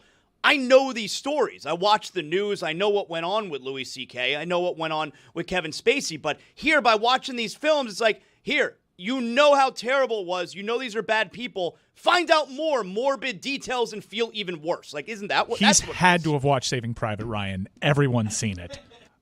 Thank you, David Sampson, for being on with us. I can't believe the idea of pleasuring yourself to Saving Private Ryan. What you're saying is not unique. You are not alone in not wanting more information about this. I do wonder, though, the murder podcast industry is doing great, so it seems like some people want more information on the morbid stuff.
Tony, you are in the midst of graduating from a selfish toddler of a child into You've been talking to my wife? an adult who What's happening who, right now? who raises a child. You know how Someone you've else been- is undercutting Tony. You know how you've changed, Billy, since you've become a dad. You've become somebody. Even though you brag about your BMI index, you become a dad. Just BMI index would be redundant. My bad. I'm sorry. It's like an ATM machine. That's my fault. I'll put my BMI against anyone in this room.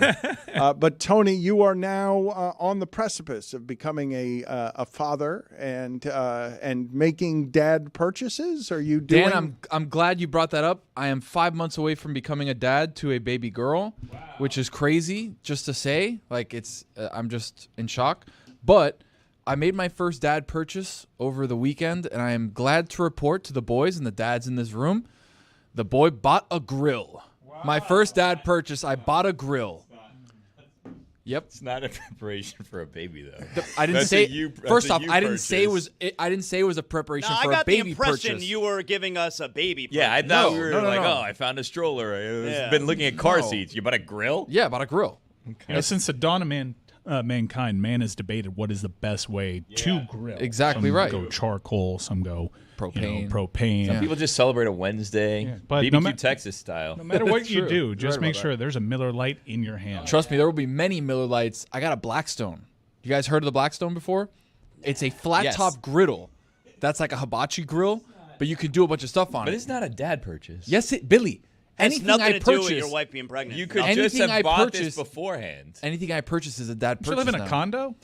I did, but I'm moving. All right. Actually, Well, I went to a house congratulations on that, because Thank that's you. weird to have on your balcony. Oh, you moved? A hibachi Correct. grill. Tony, Correct. those things are awesome, but the upkeep on those, you got to like clean those things because you got to deal Kids. with rust. He's talking and about stuff. kids. No, I'm talking about his No, it's Blackstone. the Blackstone. Oh. Yeah, Like it's a It's lot like of a upkeep. cast iron grill. A lot of like- upkeep. You got to like oil that thing down Hell yeah, afterwards dude. so it doesn't get all rusty. Hell yeah. I do love those things, but it's a lot of work. It's going to show me, in the future of how to take care of a kid, taking care of the Blackstone. Got to clean it. Got to do the right thing to it. Equivalent, yeah. I have to You know? clean the grill more, honestly. Similar. You don't have to watch kids that much. I'm at a real loss here. I didn't realize there was a debate between propane and charcoal. I thought charcoal was the correct way to grill. Now I got propane, but people like dudes who like to grill a lot, they give me the side eye like I'm a sissy because I have propane. Well, but I thought Yeah, I think I'm afraid of propane. I think the I had a important thing- neighbor years ago where all of a sudden you just heard a big boom and it was their propane tank guys. like exploding. Listen, I think we can all agree on whether it's propane or charcoal, whatever.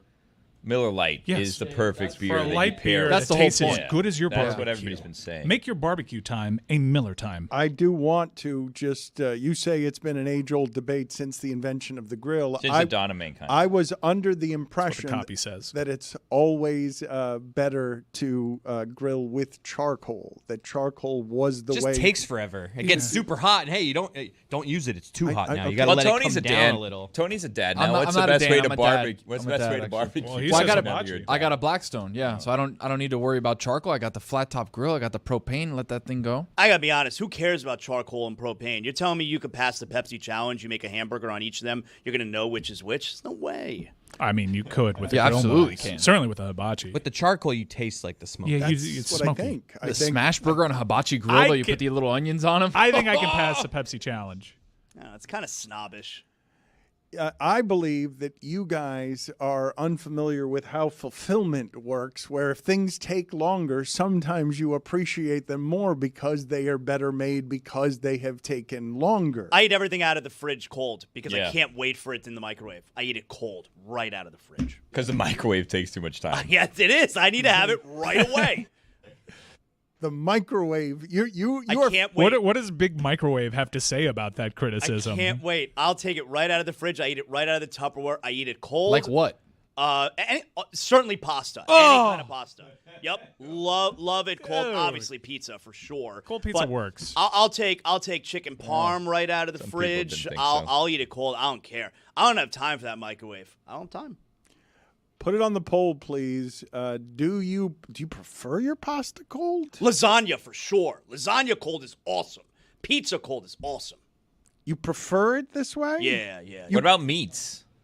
Well, I just told you like chicken parm. I'll eat chicken. I'll eat the I chicken. feel like a cold. chicken breast just cold, just like But rip it up. no, chicken parm. Chicken No, I know. parm. You eat only chicken parm. You don't eat any other chicken ever. Well, yeah, no. If it's like grilled chicken, I'm not gonna eat that cold. That's a little bit gross the next day. All right. But a hamburger, I'll take a hamburger right out of the fridge cold. Like I barbecued it on my propane gas tank the day before. I'll take it out of the fridge. I'll even throw it on a bun. I'll eat it cold. I I don't think care. you're really wrong when you think you can't tell the difference in taste between a propane burger and a charcoal burger. I think you've got this really wrong.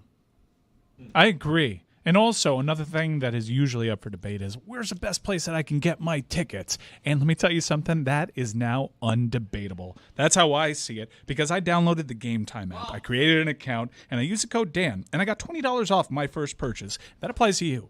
Use code DAN. You get $20 off your first purchase. If you want any hot ticket, it's summer concert season. Zach Bryan was just in town. I know a lot of people wanted to go to that. It was a sold-out show. Guess what? You can go to Game Time, use that promo code DAN when you create an account, get $20 off. You get to see what your seat looks like. You get the lowest price guarantee. Game Time will match that price that you find somewhere else. If you can find a lower one, 110%. 110%. That's the type of effort that I like to see from my secondary ticket marketplace. Last minute tickets, lowest price, guaranteed. That is promo code DAN. So I've heard a lot of the guys here talk about securing the perimeter. Yeah. That's been something that's been brought up in my dad class, where you got to make sure that the perimeter's secure. Every night, just go out back, check out. This is when I learned that Chris, Billy, and Mike were all getting to a different age and responsibility when they started wandering around their lawn at night, securing the perimeter of their house. Like before making sure you're safe. Yeah, I secured it yesterday. Pool guy left the gate open. I got a dog that's celebrating her 12-year birthday today. God bless you, Roma. You've let so much light into my life. But I almost lost her yesterday.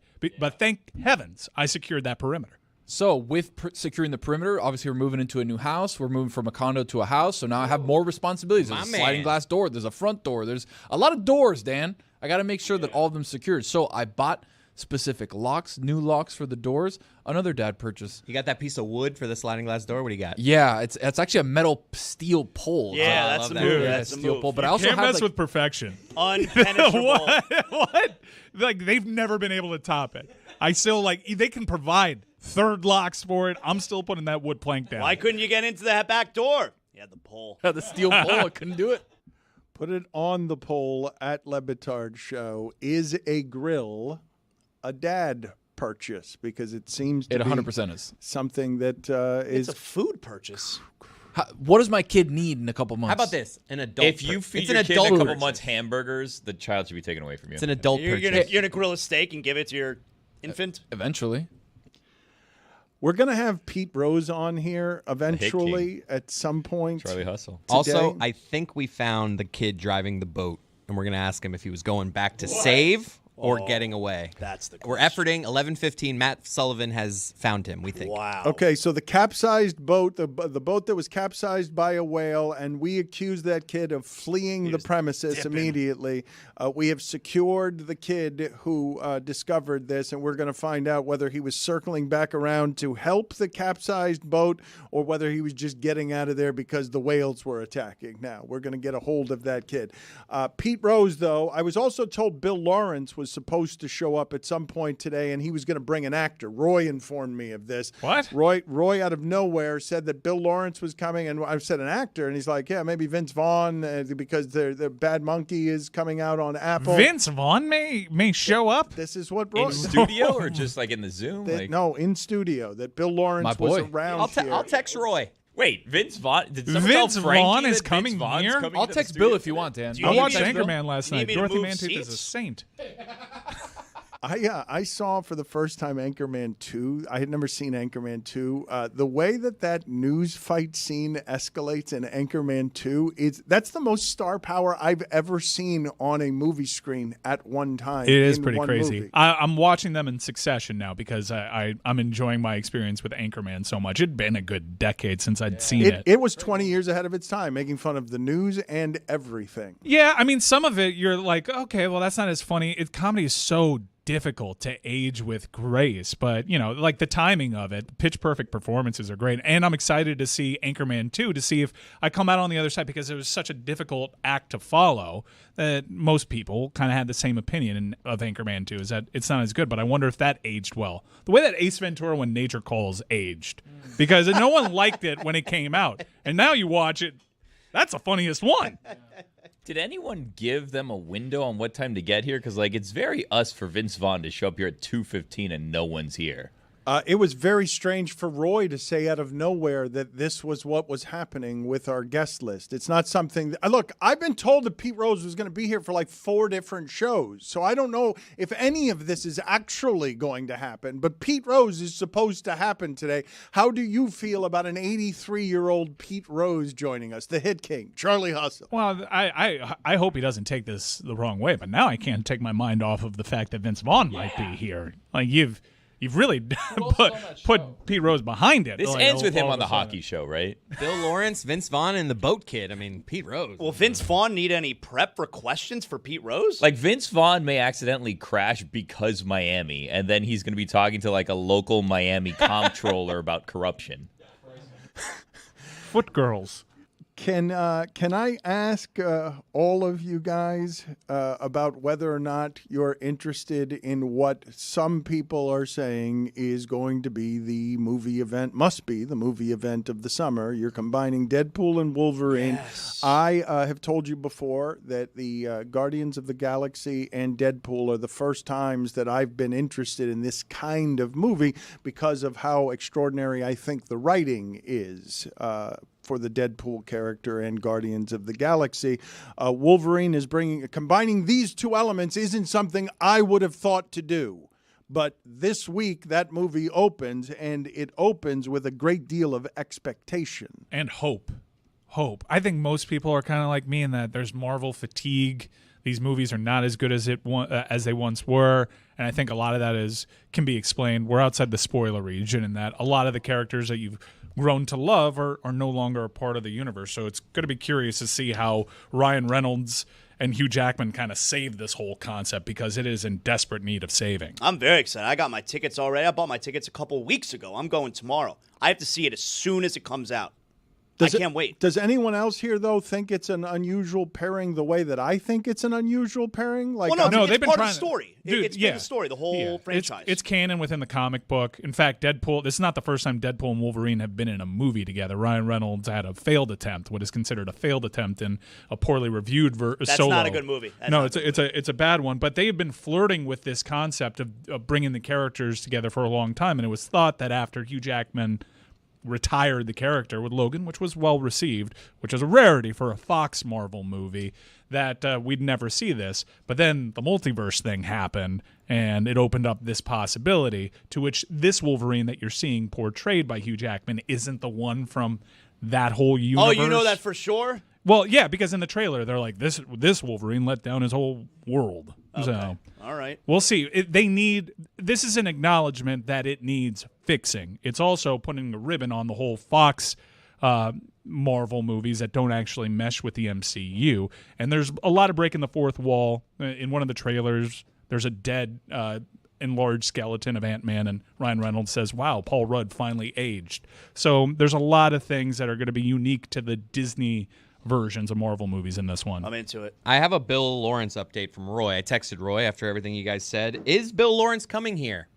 His response, yes, he is planning on bringing a guest sometime in the next couple of weeks. Don't have a date yet.